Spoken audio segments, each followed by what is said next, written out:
RoX-TV.com.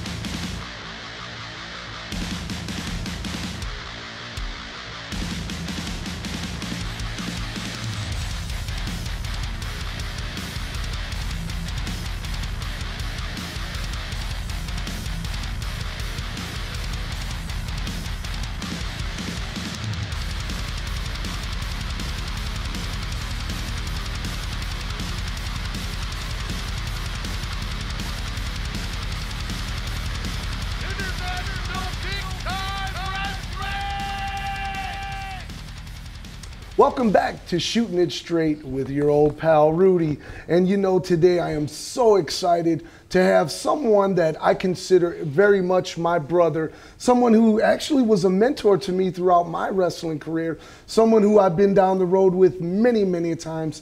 Of course, I'm talking about the hardcore legend. And I mean that, the king of the hardcore.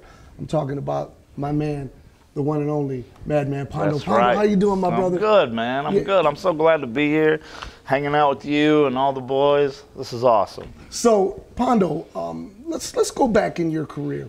How many years has it 31. been? 31 June 24th, 1989 was the first match in Albion, Illinois. And do you remember who you worked? He went by the oh my God, the Avalanche. Okay. But he, later on, if you're a USWA fan, he was tag champ.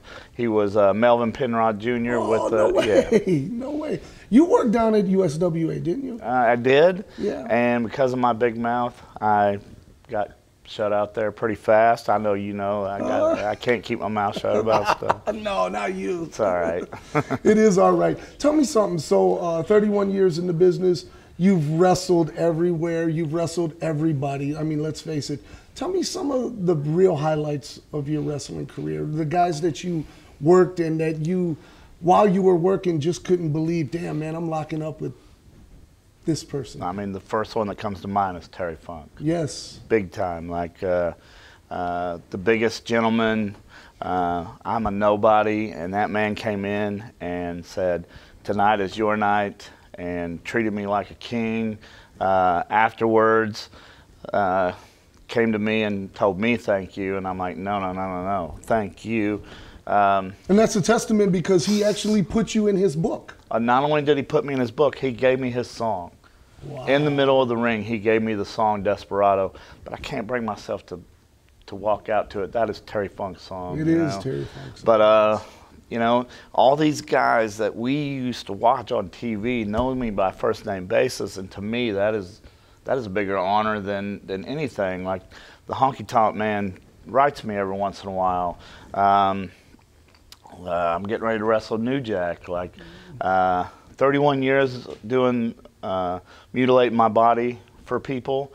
And that's the match everybody's worried about. But me and New Jack, you know, we're cool. We're all good. I know. You know, all them ECW guys, I've wrestled damn near all of them that I wanted to. When I think of ECW and I think of the whole hardcore thing that they were doing, what do you think kept you from not I already know what there? kept me. Could you shoot straight and tell us? I don't want to mention his name, but I made a videotape of me and another gentleman because at that time that was the hardcore stuff that I was doing, and that's what they was looking for. And Paulie was interested. Tracy Smothers will tell you that. Tommy Dreamer will tell you that. And he put that videotape in and saw me and that guy, took the videotape out and said, we're not working. It's not going to work. Yeah. It's not going to work. That's too bad. Let's talk about Japan. So Japan, okay, so Japan was the first country that I went to, and growing up, was you a Godzilla fan growing up? Of course. All right. Who wasn't? I still watch it. Right. I was a big lover of those two fairies that we call Mothra. So you can even ask my mom. I told my mom one of these days I'm going to go to Japan. I didn't know the means of how I was going to get there, but I knew that's where I wanted to go. Sure. So in school, and my mom still has this paper today, they had this thing where you draw what you're going to be, what your career is going to be. So some kids were drawing police officers, and some were drawing teachers and firemen.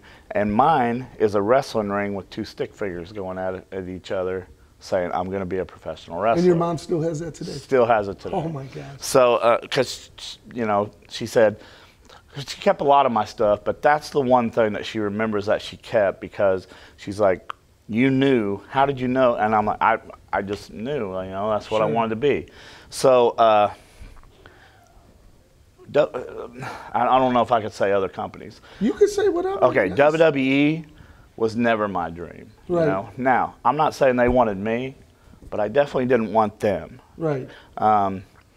Me and you know, Adrian Adonis was one of the baddest. He was. Back in the day, yes. leather jacket, beat up his own tag partner just for whatever.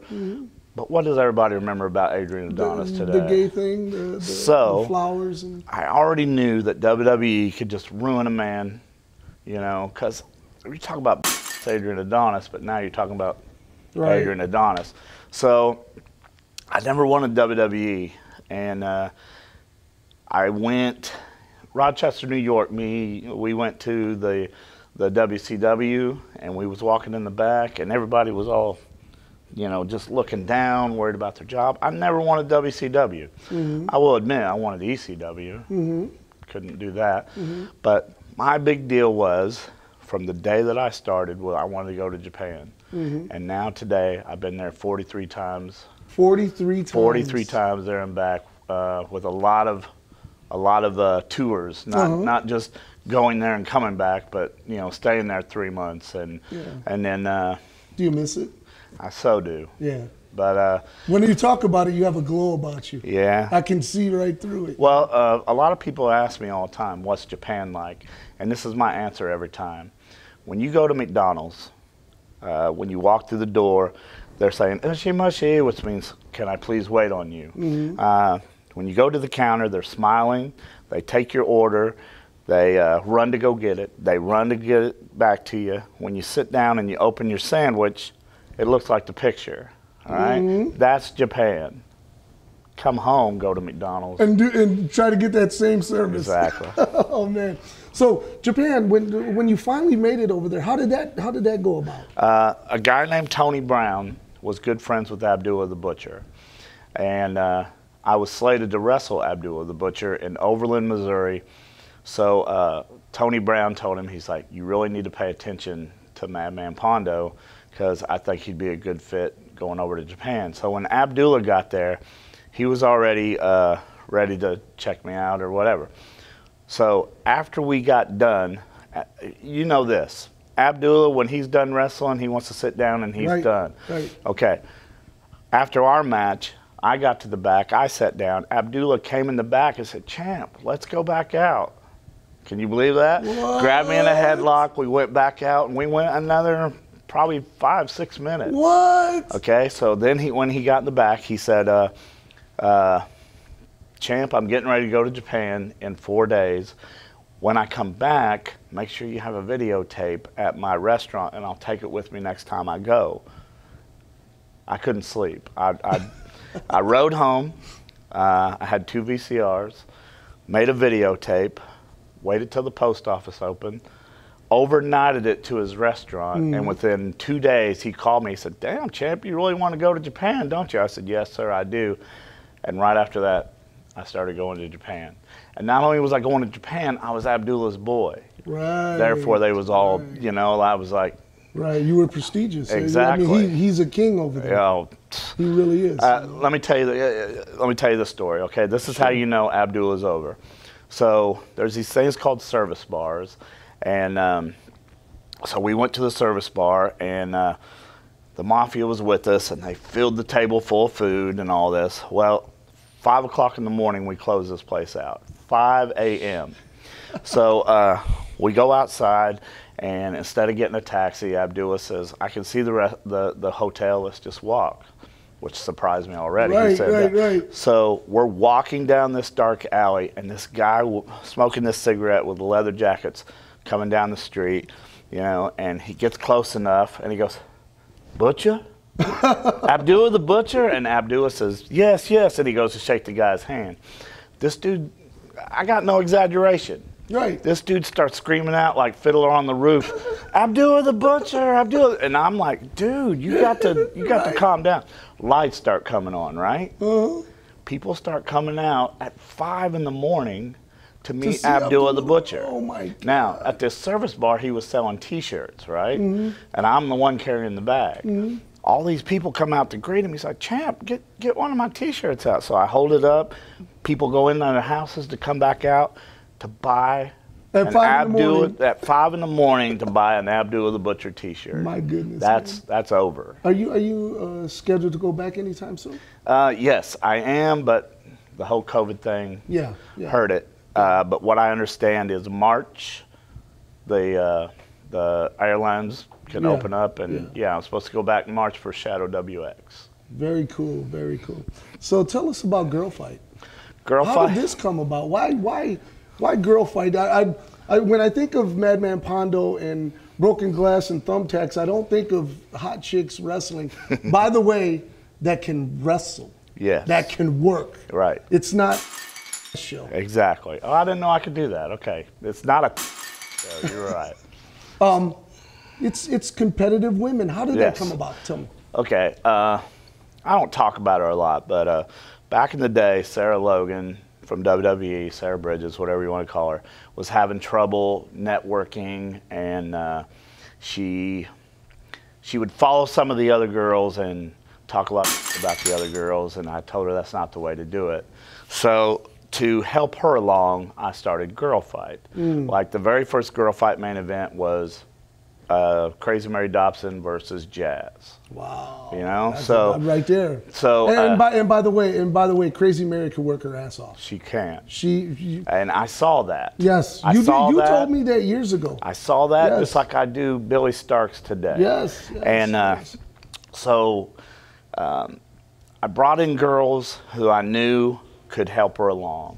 Not help her along as in follow their coattails, but talk about her other places. Yeah. I brought in Jessica Havoc. I brought in Leva Bates. The librarian, whatever she is now on AEW. You know, I brought in these good girls. Thunder Rosa.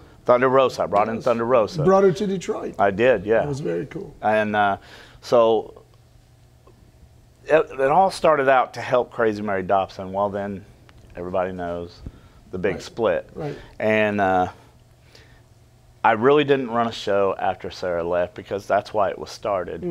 And Sue Young called me on the phone and was like, Pondo, you have no idea how much you was helping out the younger generations of girls with that networking. Yes, I know you was trying to help Sarah, but you was helping so many other girls.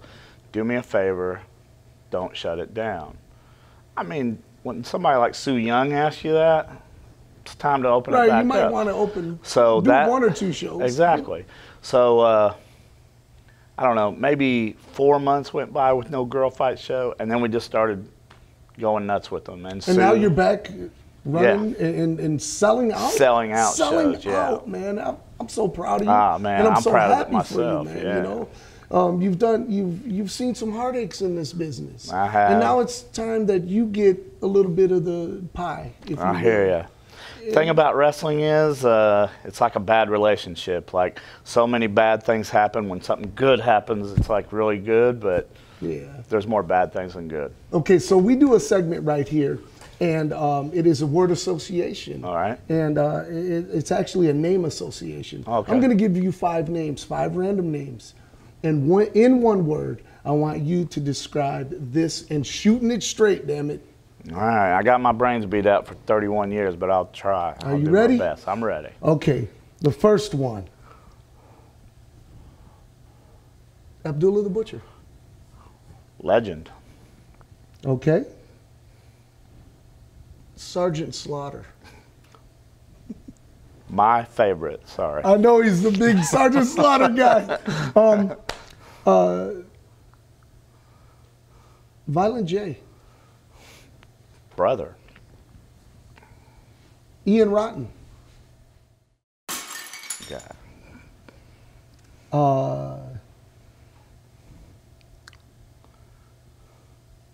Giant Baba. Awkward. I thought he had the most awkwardest, but he was a legend. I mean, you know, people paid to see that guy. Too Tough Tony. Brother. Last one, Rudy Hill. My brother, man. Brother. For a long time. Thank you guys for being here with Shooting It Straight with Madman Pondo. I'm Rudy. We'll see you next time. Don't forget to check us out on RoX-TV. Don't forget to check us out on FightTV.com. And of course, the new Amazon Prime. Wow. Yes, I said it. I'm on all that. Wow. We'll see you soon. Missed that time. Moshpit back. Gonna scoop him up. Oh my What God. the Over heck? the top rope. Is that a disqualification in IBW over the top rope like that? Let's see. Obviously not. Some places that is an automatic DQ. There's no padding. This is just a hard floor. More than welcome to take a shot at this championship, because that's what being a champion is all about. Don't argue with the peasants. Don't argue. I said don't argue with the peasants. The Measure of a Man, Chris Carter. The Spirit of America. Off the ropes, catches him with a clothesline. Brody is in here. We've got a melee in here. Terry DeMore can't control it. Professional big-time wrestling. From Detroit, Michigan. I don't know who trained him, but obviously they did a great job. He could turn on a dime from a fan favorite to enraging the crowds like few I'd ever seen. Carter coming to his feet. Hitting tag, Calypso Jim. I'm like, you're Chris Carter. He was like, that's right, kid. I am Chris Carter. I'm like, oh my God.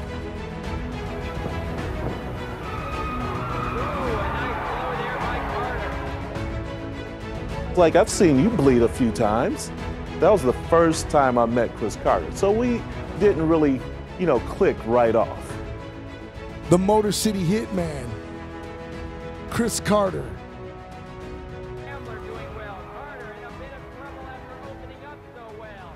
Now trying a comeback, getting in that weak section of the gambler. Like I said, I was nervous.